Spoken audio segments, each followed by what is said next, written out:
Җитештергән һәм язылган спектакльләре 100дән артык. Барысы да әнисенең сәнгатьне яратуы, аны артист итеп күрергә теләвеннән башланды ди ул.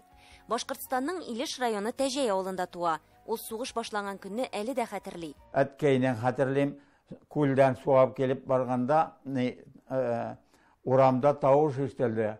Сугыш, Герман сугыш башланган дигән кычкырып узу. Әллә нәрсә дигән сүз әйтте дә, әткәй моның суы төште. Киләге суы нитеп, су агылды, ул сугынганын хәтерлим. Мин шуннан әткәйнең сугынуыннан куркып, су сибатырган кыяр төтәленә таба менеп киттем. Элек бит тирис өстенә әзгәнә туфрак салып, шуңа кыяр утырталар. Шулда мин авынып җыелдым, сыер тизәгенә авынып, бик нык пычрандым. Менә шунда сугыш онтылып, мине тирги башладылар, шунда җыгылган өчен. Бер туган абыйсы сугышта һәлак була, гармуны кала. Әхтәм Зарипов шунда уйнарга өйрәнә. Авылда Баянчы исеме йөртә. Тора ул Баян бик тыгы батып каладыр, проблемалары фәләннәре. Аны күрше авылның нидә уйный торган, Талиянда уйный торган бер остасы, абыйсы белән безгә бер тона бүләк итеп, сыер тонасы бүләк итеп Баянны алып киттеләр. Мин аңа җылап, шул авылга барып, сүзне тыңларга барадыр. Әзрәк төзәттергән булгандыр инде. Вот шулай итеп, яз җиткәч, кыш буе асрагач, тонаны кире кайтарып, Баянны алып кайттылар минем өчен. Мине яратулары әнкәйдә белән әткәйнең менә шуннан булган. 8-10 сыйныфта Әхтәм Исмәгъҗан улына хромка алып бирәләр. Шул вакытта Башмагым спектаклен куеп, үзешчәннәр смотрында беренче урында ала. Әнисе район мәдәният йорты каршындагы агитбригадага баянчы итеп эшкә урнаштыра. Шул вакытта авылга Минзәлә театры килә. Ул аларга ияреп китә. Ничәсәң шуны урырсың дигән пьесада миңа главный рольне бирделәр. Анысы да шаккатырлык хәл. Авылдан килгән бер сыйраклы малайга роль бирү бит. Минзәлә театры белән Казанга килгәч, Мәскәүдәге Щепкин училищесына барам дип гариза язып калдыра. Вакыт уза, бернинди хәбәр килми. Үҗәтлегедер, ятып калганчы атып калыйм дип, пароходта юлга чыга. Бер җегет гармон уйнап, биетә, анда пассажирлар бии. Шуннан мин әйттем инде, хәзер мин дә уйнап карыйм әле дидем. Минем уйнавы икенчерәк булгандыр, күрәсең. Инде артист булып эшләгән кеше. Кеше җыела башлады. Тагы да кеше күбәйде, нык бит. Шуннан ана без теге гармон уйнаган җегетләр белән алар булып чыкты. Берсе Рабит Батулла, берсе Николай Дунаев, икенчесе Хәмдә Арсланов. Исемлектә булмый ул, курс инде җыелган. Мәскәүдә яңадан үзеннән имтихан алуларына ирешә. Щепкин театр училищесы татар студиясенең беренче укучылары чын артист булып Казанга кайта. Менә әни килдедән уртада минем фото. Ана Шамуков, Абдулла абый Шамуков, Галима апайында карыйда бит. Син моны сәттай, самыйча, рәтләп кенә сөйләле шуны, җүннәп кенә сөйләп була торгандыр бит. Камал театрында күп кенә рольләр башкарылган. 12 елдан соң радиода, аннан телевидениедә режиссер булып эшли башлый. Иң беренче хезмәте Салих Батталның 8-нчесе кем дигән повесте буенча Ата хакы фильм спектакле. Истәлек өчен Гыйлемханга без китәбез, сез каласыз, Габбас хәзрәт, язучыларның әсәренә нигезләнеп күпме сценарийлар язылган, фильмнар куелган. Гәҗиткә басылган мәсьәлә ничегрәк торасың? Әллә шулай кирәк идеме ул Солтан? Идел кызы буенча Мин Габбас хәзрәт дигән 6 сериал фильм эшләдем.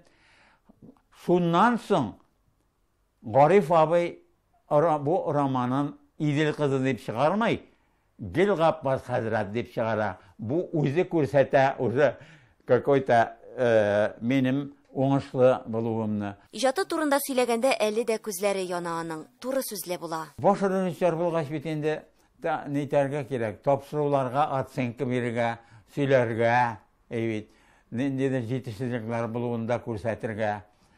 Аңа кадәр дә инде просто режиссер булганда, вот менә шундый чаклар, шуннан үзеннән үзе киреп китә инде ул бит. Әхтәм әйтсә әйтә инде ул дигән сүздә котырткандыр инде бит. Миңа шушы сүзне белгәч, ишеткән булгач, аннан түбән төшәргә ярамый бит. Мин 91 елында телевидениега эшкә килдем, ул вакытта баш режиссер булып эшлидер. Һәм менә шу икенче катта утырадыр, ул тегендә утырадыр. Бүлмәдә һәм аның ишеге һәр вакыт ачык була торган иде.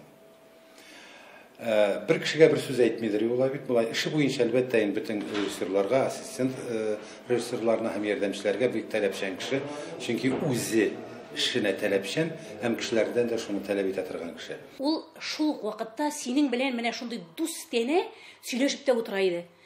Әхтәм абыйның мен аның шундый энергиясе, ташып торган энергиясен шакката идем, әйме.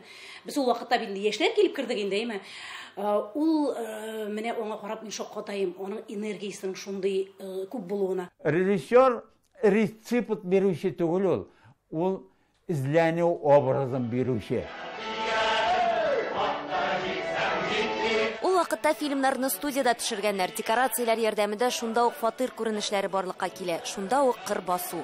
Ул вакытта артистлар телевидениедан кайтып кермәгән. Әхтәм Зарипов таләпчән, тик шул ук вакытта бәхәсләшеп, киңәшләшеп эшләргә мөмкинлек бирә иде диләр. Бик кешелекле кеше ул, бик тә җайлы кеше, аның белән эшләргә дә җайлы. Ул юмор остасы. Гомумән,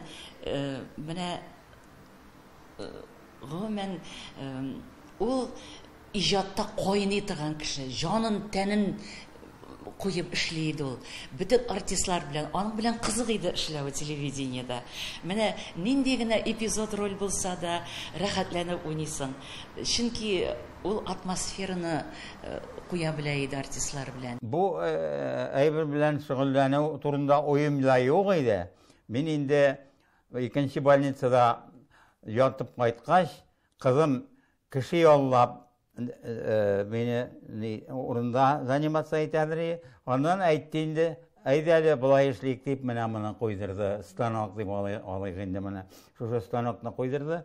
Һәр көнне бик аз, конечно, түземлегем җитә. Шушы станокта заниматься итәм инде.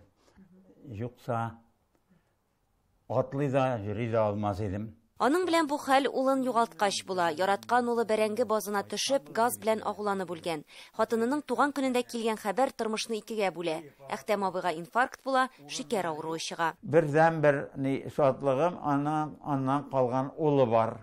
Хатыны белән 3 бала үстерәләр. Бергә югалту ачысында татырга туры килә. Әхтәм абый әсәрләр язып юана. Менә монда минем басылуын көтеп ятучы әсәрләрем, яңа әсәрләр. Бик хыялландым театрда куйдырга. Ләкин театрга ачкыч табу бик авыр. Ачкыч тапсаң да баскычын табып булмый. Шуңа күрә аерым китап итеп бастырырга ниятлим инде. Газета-журналларда күпләгән проза әсәрләре басылып чыга. Артистлар, язучылар турында яза. Милләт язмышына кагылышлы мәкаләләре дә шактый. Татар гына булып яшәү бик авыр. Бездә хәзер төрле милләт.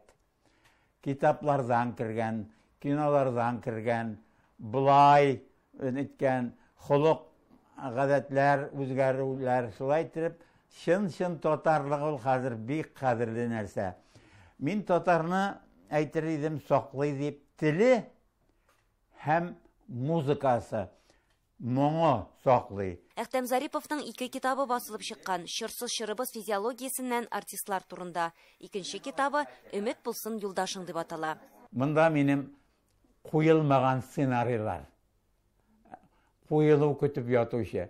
Мин аларның инде телевидениедә куелуына өметләнмим, ләкин өметсез яшәп булмай. Ләкин бәлки килеп туар бер кеше шундый. Каралы ул вакыттагы кеше сценарий нигә моны куймаска дип бәлкем шул куяр бит. Әхтәм Исмәгҗан улының 3нче китабы да әзер. Нәшриятта үз вакытын көтеп инде 1 елдан артык басылмыйча ята. Өендә 4нче китаплык мәгълүмат җыелган. Анда яңа повестлары, пьесалар, һәр әсәре кабатланмас. Өметне үзмин бит әле, һаман шушы җыри алырмын төсле. Хотя бы киңәшче буларак булса да чакырырлар төсле. Шулай